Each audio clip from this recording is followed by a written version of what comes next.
Bienvenidos a este tercer vídeo sobre cartografiado. Este es el primero que vamos a dedicar a valores continuos, valores cuantitativos. Hasta ahora hemos trabajado con valores cualitativos, categoriales, del tipo cómo representar una variante en cada punto. Ahora vamos a trabajar con mapas que representan información cuantitativa en cada punto, es decir, por ejemplo, la frecuencia de una forma determinada en cada punto. Y lo vamos a hacer con dos tipos de mapas, uno en el que se representa esa información con gráficos de sectores o gráficos de quesitos, como este que veis aquí, y el otro utilizando los polígonos de Thyssen que ya hemos visto que vimos en el segundo vídeo, y haciendo un graduado en el color que vaya de acuerdo con la frecuencia, como vemos aquí. Vamos a ver que es más adecuado para nuestros propósitos los diagramas de sectores que la interpolación con polígonos. La interpolación con polígonos, al tener esas fronteras abruptas, puede no ser muy adecuada para la representación de datos cuantitativos, pero os quiero enseñar cómo podemos crear ese graduado, que luego a lo mejor lo podéis utilizar en otras cosas. En un vídeo futuro, ese ya no sé cuándo saldrá, veremos también mapas de calor. Los mapas de calor nos dan información cuantitativa también de concentración de puntos. No es exactamente lo mismo que las frecuencias, así que es un poco diferente. Ahora nuestros datos van a tener un aspecto distinto del que estamos acostumbrados. Los tenemos que modificar para tener esos datos cuantitativos. Hasta ahora hemos tenido esa base de datos con nuestros ejemplos. Y eso es lo primero que os voy a enseñar. La base de datos que pinta tiene, la vamos a meter en R, vamos a cambiarla para que funcione tanto con los diagramas de sectores como con los polígonos. Y luego nos vamos a ir otra vez a QGIS y allí vamos a hacer los mapas. Bueno, aquí veis esa base de datos, esa hoja de cálculo en la que yo tengo los ejemplos. Como veis, esta vez, a diferencia de lo que habíamos visto en otros mapas, no tenemos una observación por lugar, sino que podemos tener varias, porque tenemos, al ser el COSER, estos son datos del COSER, al ser el COSER un corpus, podemos tener varias ocurrencias de una misma variable. Y eso es lo que tenemos aquí. Yo tengo el ejemplo y luego tengo las distintas anotaciones que he hecho. Otra vez, igual que en el vídeo de los polígonos, hoy lo estoy grabando todo el mismo día, hoy vestida igual, es un par de horas después. Sigo interesada entonces con el uso de la forma en K, etc. Como veis, aquí tengo alguna información. Aquí estas son mis anotaciones, etc.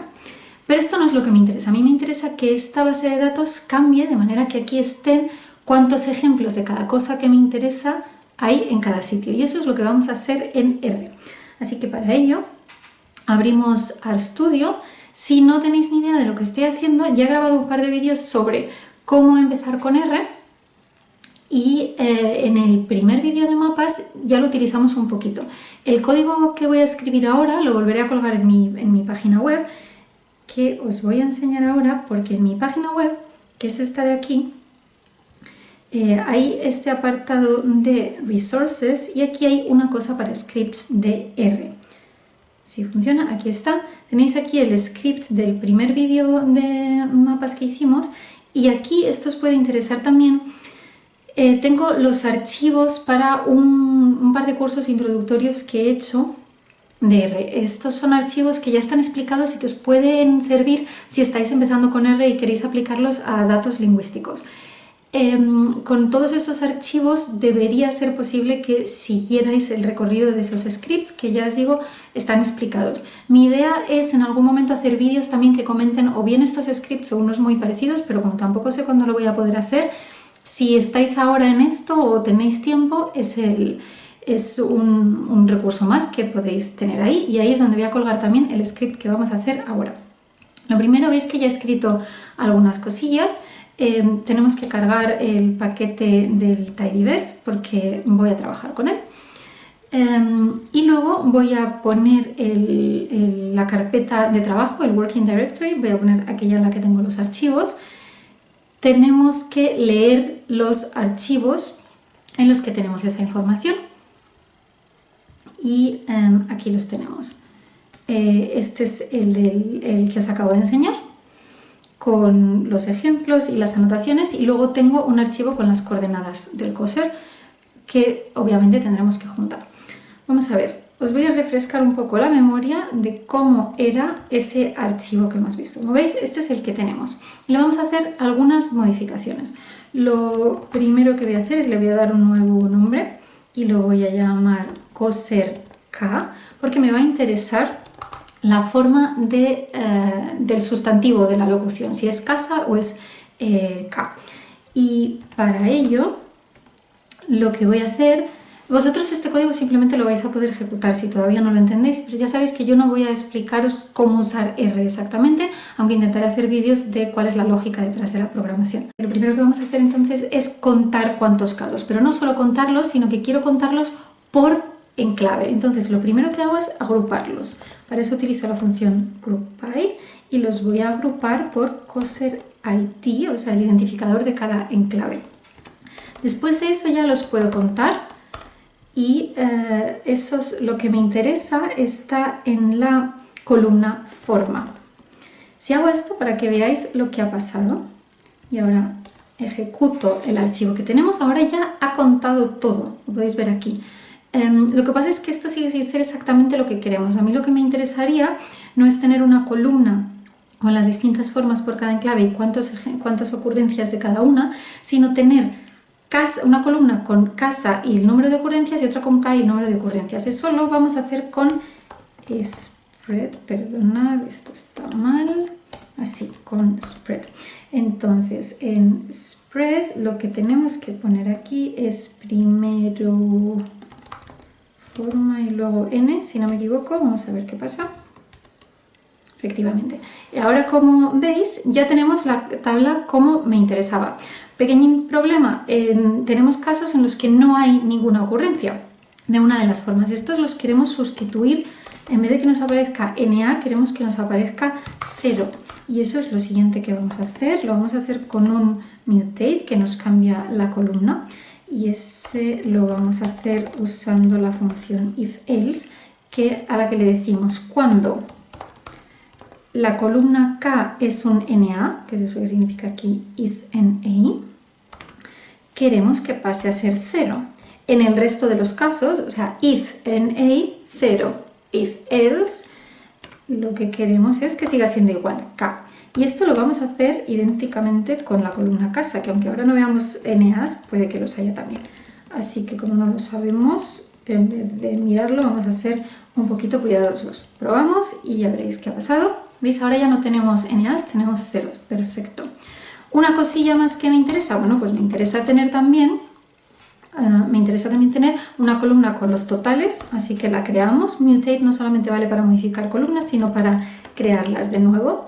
Pues queremos una columna con los totales que sea K más casa, muy fácil. Y una también con el porcentaje, que es la que vamos a utilizar con eso que os comentaba de los polígonos. Entonces, por ejemplo, el porcentaje de la forma K. ¿Vale? Dividimos K entre el total y lo multiplicamos por 100. A ver, ¿qué ha pasado?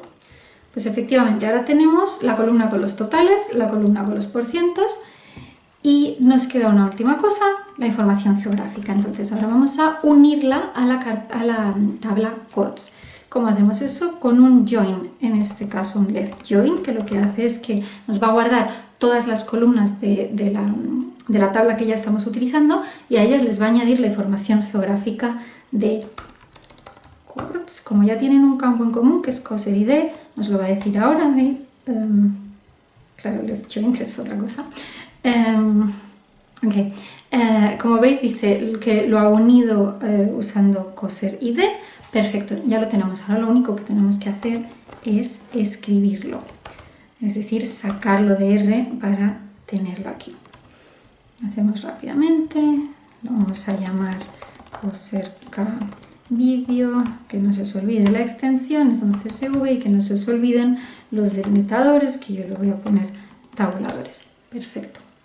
Ahora vamos a tener ese archivo. Bueno, una vez que tenemos el archivo tal y como nos interesa, podemos irnos a QGIS. Como veis, ya tengo algunas cosas dentro. Tengo el perfil de España con las comunidades, tengo los polígonos del coser, de los puntos que están disponibles ahora mismo en el coser, ya creados, porque como ya hemos creado uno, pues no lo vamos a crear juntos.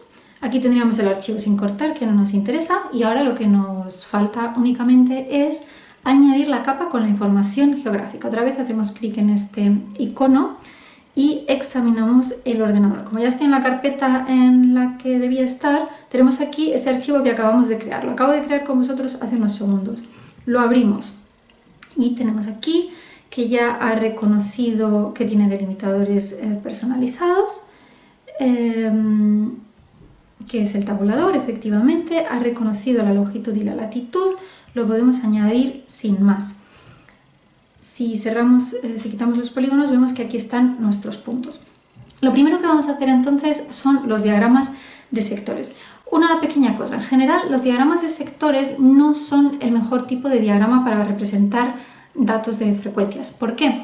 Porque si los comparamos, por ejemplo, con gráficos de barras, los gráficos de barras, cuando estamos comparando frecuencias, comparamos la longitud, la distancia de dos segmentos. Y eso es más fácil para nuestro cerebro que comparar la superficie, que es lo que hacemos con los diagramas de quesitos. Entonces, en general, es mejor si podéis evitar los diagramas de sectores, sobre todo, por favor, evitad los que están en 3D, porque las 3 dimensiones no aportan nada, parecen más bonitos, pero solamente dificultan la visión. Entonces, es mejor cuando hacemos un gráfico que sea más sencillo, pero más fácil de interpretar.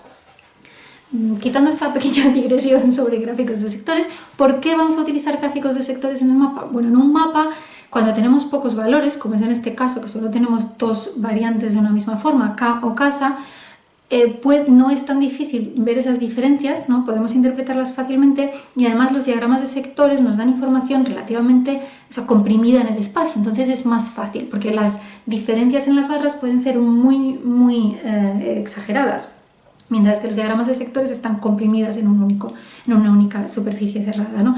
Y las barras entonces en un mapa pueden superponerse las unas con las otras, es bastante más caótico. Entonces tenemos que intentar pensar también cuál es la forma más lógica de ver nuestros datos. En cualquier caso, como ya habéis visto, para muchos de nuestros datos como lingüistas no tenemos muchas ocurrencias. Si el fenómeno que utilizamos que estamos investigando no es tan frecuente, entonces los diagramas de sectores son relativamente honestos porque podemos también ajustarlos al tamaño de los datos totales que tenemos, de los ejemplos totales que tenemos y dar esa información en la leyenda. Entonces cada uno puede interpretar cuidadosamente esos datos. ¿Cómo lo hacemos entonces? Pues doble clic para sacar las propiedades y en vez de símbolo único, el símbolo único vamos a decir que no queremos ningún símbolo. Y lo que vamos a hacer es irnos aquí donde pone diagramas y en vez de ningún diagrama le vamos a decir gráfico de queso, ¿vale? Y como veis aquí nos da los posibles atributos del gráfico de queso, o sea, los colores que vamos a tener. Pues los que queremos tener son K y casa. Nos da unos colores ya por defecto y como son bastante distintos, no los vamos a dejar porque estos son los peores colores si alguien es daltónico. Y yo no sé si alguno de vosotros sois daltónicos, como si una persona... pues, ¿qué os voy a decir? Excelente, y me preocupo muchísimo por los daltónicos, pues los cambio. Entonces he puesto el negro para acá, la forma más interesante en este caso, y casa en blanco. Entonces el contraste sigue siendo máximo. Podemos elegir algunas cosas, por ejemplo, el tamaño. Esto es lo que os decía. Podemos hacer un tamaño escalado según el valor que elijamos. En este caso, el total. Voy a agrandar un poquito esto para que lo veáis. Podemos decirle que encuentre el valor máximo. Y ya no sé yo que 50 es bastante grande, vamos a decir 15, esto habrá que probarlo. Y vamos a ver cómo sale. Y luego podemos probar también con la ubicación. Podemos decirle que encima del punto y entonces va a haber solapamientos, puntos muy cercanos, y le podemos decir alrededor del punto. En ese caso lo que va a hacer es evitar los solapamientos, pero se pueden mover bastante. Vamos a probar por ahora así. Le damos a aplicar y vamos a ver el resultado. Bueno. Aquí tenéis los resultados. Como veis está bastante claro porque como podemos ver esas diferencias de colores, que la forma K se documenta más bien al sur, mientras que la forma casa se documenta por todas partes. Bueno, ahí tampoco ninguna sorpresa. Os he dicho que podíamos ver las diferencias de tamaños, ¿no? Vemos que tenemos diagramas de tamaños distintos y eso se puede ver en la leyenda para hacerlo cuando saquemos el mapa en un formato imagen, que es algo que ya sabéis hacer de otros vídeos y tampoco os voy a explicar. ¿Cómo lo hacemos? Pues aquí podemos indicar mostrar entradas de la leyenda para atributos de diagrama y podemos decirle, por ejemplo, leyenda contraída. Entonces nos muestra aquí los tamaños que corresponden a cada símbolo. Y ya con esto, no sé si esto, mirad, si aquí incluso podemos ya verlo aquí. Y así podemos hacernos una idea. 20 es el tamaño máximo que tenemos en algunos puntos, ¿no? Y podemos hacernos una idea. Por supuesto no es perfecto, pero sí podemos ver que en algunos sitios pues quizá tenemos una o dos ocurrencias, en otros tenemos bastantes más. Esto es todo sobre los diagramas de sectores. Como hemos calculado también los porcentajes, vamos a hacer una prueba, que es que vamos a sacar los polígonos y vamos a poner esos porcentajes siguiendo un graduado de color a ver qué pasa. ¿Cómo lo vamos a hacer? Bueno, pues lo primero que tenemos que hacer es un join. Abrimos polígonos y nos vamos aquí a las uniones. Le damos al más y efectivamente lo que queremos unir es la capa Coser K Video. ¿Con qué campo? Pues el campo Coser ID, que es idéntico en ambos sitios, los elegimos. Entonces le estamos diciendo que a la capa de polígonos le una la capa Coser K Video y lo haga siguiendo el campo Coser ID. Ya os aviso que en los polígonos tengo más puntos que en Coser K Video, porque no en todos los puntos había documentaciones de estas formas, pero en cambio he tenido en cuenta todos los puntos que están disponibles del Coser. Vale, una vez que hagamos esto, yo creo que no hay que darle a apply, pero yo le doy por si acaso. Bueno, ahora que tenemos hechos el join, por supuesto no ha pasado nada porque todavía no le hemos dicho cómo queremos representar la información. Vamos a pinchar en las propiedades y nos vamos a simbología. Aquí vamos a darle a símbolo graduado y vamos a elegir a partir de qué columna queremos graduar esos símbolos. Pues queremos hacerlo a partir de los porcentajes. Como veis, la columna se llama Coser K Video, percentage K. ¿Por qué? Porque nos indica que viene de la tabla Coser K Video. Vamos a clasificar los resultados y nos va a clasificar los resultados, como veis, en 5 grupos, intervalos iguales. Podemos elegir cómo hacerlo. Y tenemos ya elegida una rampa de color que nos indica que cuanto más clarito es el color, menos frecuencia de K, y cuanto más oscuro, más frecuencia de K. Vamos a aplicarlo. Y bueno, esto es lo que nos pasa. Como veis, en muchos sitios no tenemos información y no aparecen los polígonos. En aquellos en los que aparece, lo que tenemos son 0. Podríamos, como tenemos por ahí el fondo de las columnas, pues queda un poco raro, pero ahora no lo podemos quitar porque quedaría todavía más raro, así que lo vamos a dejar. Pero como veis, esto es lo que podríamos hacer.